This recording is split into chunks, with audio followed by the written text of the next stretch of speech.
আমি revival Baptist গির্জা থেকে, আর আমি আপনাদের সাথে একটা জরুরি বিষয় নিয়ে আজকে কথা বলতে চাই। সেই বিষয়টা হলো, আপনারা কি জানেন আপনারা মৃত্যুর পরে স্বর্গে যাবেন নাকি নরকে যাবেন?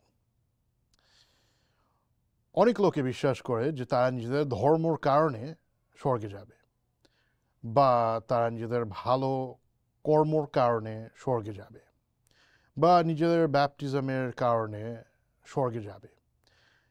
কিন্তু আমরা আজকে দেখব বাইবেলে কি লেখা আছে স্বর্গে যাওয়ার ব্যাপারটা আর পরিত্রাণ পাওয়ার ব্যাপারটা নিয়ে। রোমিও 3:10 লেখা আছে, যেমন লিখিত আছে, ধার্মিক কেউই না, একজনও না। তো আমরা এখান থেকে বুঝতে পারতেছি যে ধর্মর কারণে কেউ স্বর্গে যাবে না। রোমিও 3:23 লেখা আছে, কেননা সকলেই পাপ করেছে এবং ঈশ্বরের গর্বহীন হয়েছে। তো আমরা এখান থেকে বুঝতে পারছি যে কেউ নিজেদের কর্মফলের কারণে স্বর্গে যাবে না, কারণ সবাই পাপী, আমরা সবাই পাপী। প্রকাশিত বাক্য 21:8 লেখা আছে, কিন্তু যারা ভীতু বা অবিশ্বাসী বা ঘৃণাহ বা নরঘটক বা বেশ্যাগামী বা মায়াবী বা প্রথমা পূজক, তাদের এবং সমস্ত মিথ্যাবাদীর অংশ আগ্নি ও গন্ধকে প্রজ্বলিত রোদে হবে। এইটাই দ্বিতীয় মৃত্যু। তো এই বর্ণনাটা নরকের বর্ণনা দিচ্ছে। নরককে দ্বিতীয় মৃত্যু হিসাবে বাইবেলে বর্ণনা দেওয়া হচ্ছে। এটাকে দ্বিতীয় মৃত্যু বলা হয় কারণ প্রথম মৃত্যুতে আমাদের শরীর মরে, কিন্তু দ্বিতীয় মৃত্যুতে আমাদের আত্মাটা মরে। আর এই মরণটা হচ্ছে গিয়ে চিরদিনের জন্য চলে। মানুষকে চিরদিনের জন্য নরকে কষ্ট করতে হয়, সেটাকেই বলা হয় দ্বিতীয় মৃত্যু। প্রকাশিত বাক্য 20:14 আবার এই দ্বিতীয় মৃত্যুর কথা লেখা আছে, পরে মৃত্যু ও পাতাল আগ্নি রোদ এ নিক্ষিপ্ত হইল, তাই ওটাই সেই আগ্নিরোধ দ্বিতীয় মৃত্যু। তো দ্বিতীয় মৃত্যুই হচ্ছে গিয়ে সেই নরক। তো আমরা যেটা পড়লাম প্রকাশিত বাক্যতে, সেটা অনুযায়ী আমাদের সবার পাওনা হচ্ছে গিয়ে দ্বিতীয় মৃত্যু, যেটাকে আমরা বলি নরক। কারণ যাদের কথা বলা হয়, যারা এই দ্বিতীয় মৃত্যুটা পাবে, তাদের মধ্যে সমস্ত মিথ্যাবাদীদের কথাও লেখা আছে। এখন আমরা জানি যে সব লোক অন্তত একটা না একটা মিথ্যা কথা বলেছে। তো সেই কারণে আমাদের সবার জন্য নরক, আমাদের সবার কর্মর ফল হচ্ছে কি নরক। আমাদের সবার পাওনা আছে নরক, আর আমরা নরকের যোগ্য। কিন্তু বাইবেলে সুসংবাদ আছে। সেই সুসংবাদটা আমরা পাই রোমিও 6:23 লেখা আছে, কেননা পাপের বেতন মৃত্যু, কিন্তু ঈশ্বরের অনুগ্রহ দান আমাদেরকে প্রভু যীশু খ্রিস্টে অনন্ত জীবন। তো লেখা আছে যে পাপের বেতনটা মৃত্যু, সেটা এই দ্বিতীয় মৃত্যুর কথাই বলতেছে। তো লেখা আছে যে প্রভুর ঈশ্বরের অনুগ্রহ দান হচ্ছে গিয়ে অনন্ত জীবন। সেই অনন্ত জীবনটা হচ্ছে গিয়ে স্বর্গ। অনন্ত জীবন হচ্ছে গিয়ে যে আমাদের আত্মা কখনো মরবে না। আর সেইটা আমরা বাইবেলে লেখা আছে, সেটা আমরা যীশু খ্রিস্টর মাধ্যমেই পাই। আমরা যীশু খ্রিস্টর মাধ্যমে পাই কারণ যীশু খ্রিস্ট যখন এসছিলেন এই পৃথিবীতে, সে পাপ ছাড়া ছিলেন। সে কখনো কোনো পাপ করে নাই, আপনার মতো বা আমার মতো সে পাপ করে নাই, কিন্তু তাও তাকে ক্রুশবিদ্ধ করে মারা হয়। তো সে মরণের যোগ্য না হওয়া সত্ত্বেও তাকে মারা হয়। তো সেইভাবে সে আমাদের পাপের খরচটা দিয়ে দেয়, আমাদের পাপের বেতনটা তার কারণে মাপ হয়ে যায়।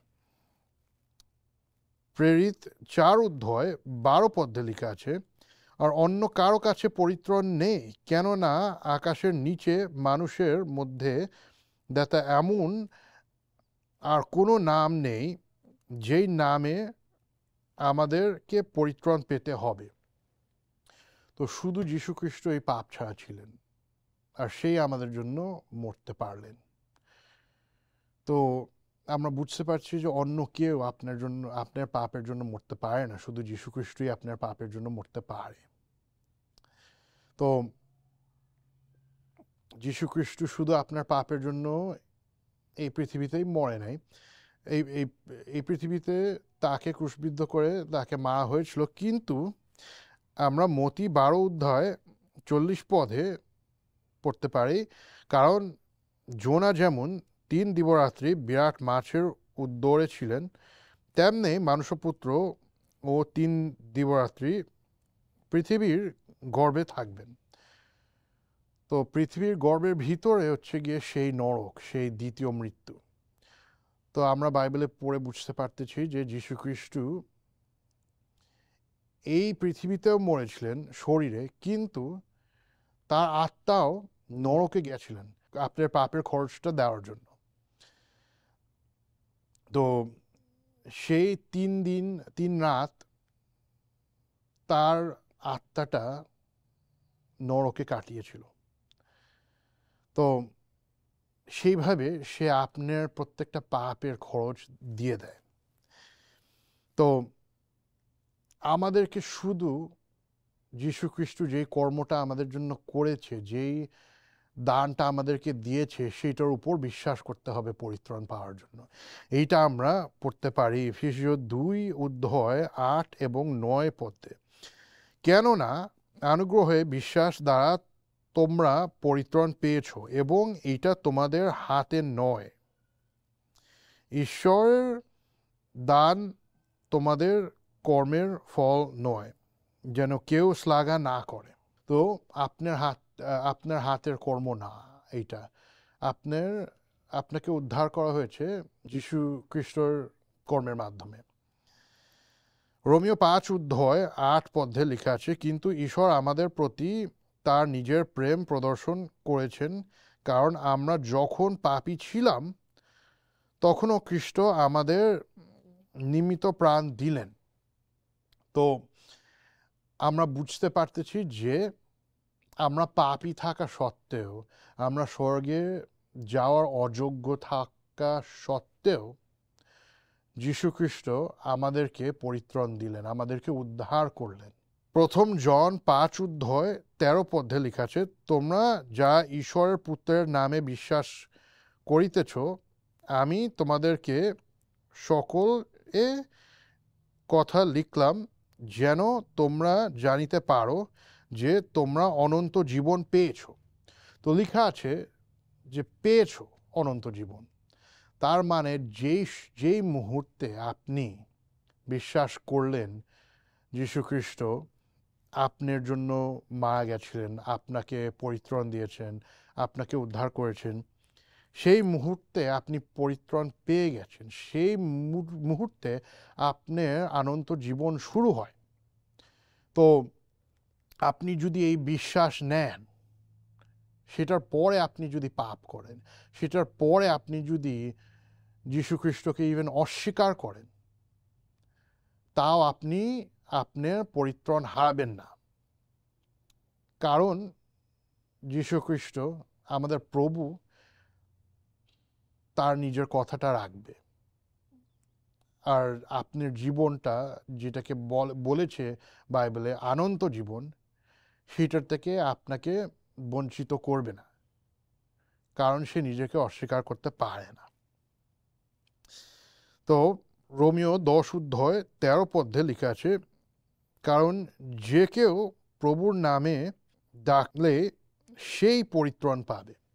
তো আমরা বুঝতে পারতেছি যে শুধু নিজের হৃদয়ে বিশ্বাস করতে হবে যে যীশুখ্রিস্ট আমাদের পাপের জন্য মারা গেছিলেন, এবং সেইটা মুখে প্রভুর কাছে প্রকাশ করতে হবে। সেইটার মাধ্যমে আপনি পরিত্রাণ পাবেন।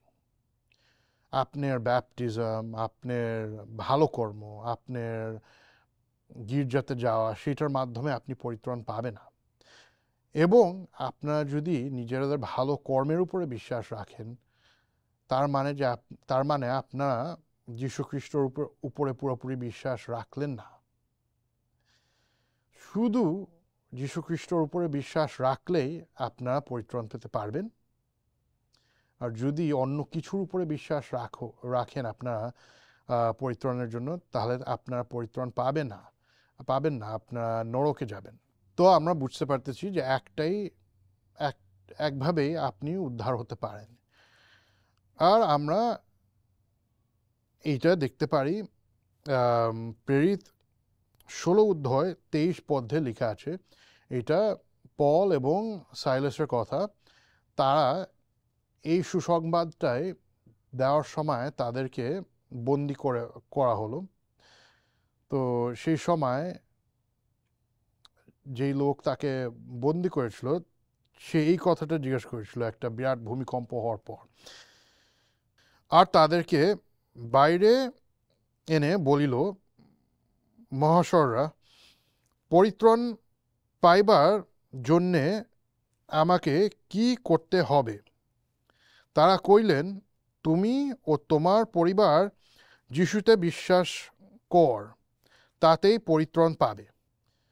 তো আমরা বুঝতে পারতেছি যে পরিত্রাণ পাওয়ার জন্য শুধু যীশুখ্রিস্টের উপরে বিশ্বাস করতে হবে, এবং এইটা আমাদেরকে প্রকাশ করতে হবে একবার আমাদের প্রভুর কাছে। তো আমরা প্রভুর কাছে কথা প্রকাশ করি প্রার্থনা করার মাধ্যমে।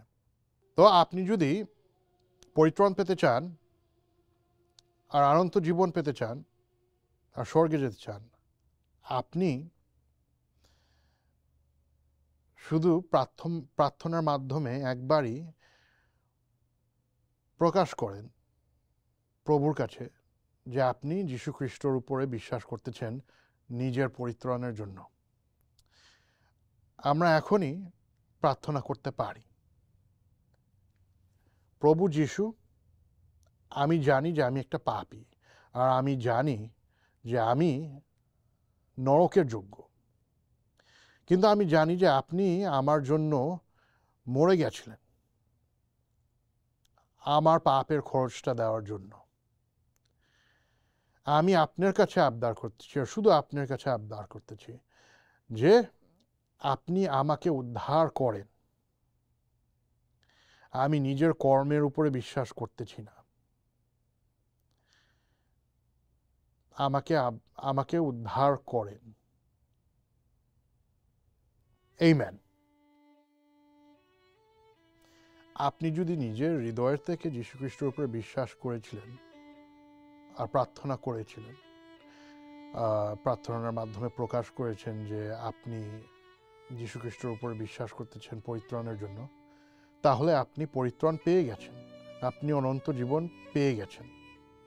আপনি কখনোই নরকে যেতে পারবেন না, আপনি মৃত্যুর পর স্বর্গে যাবেন।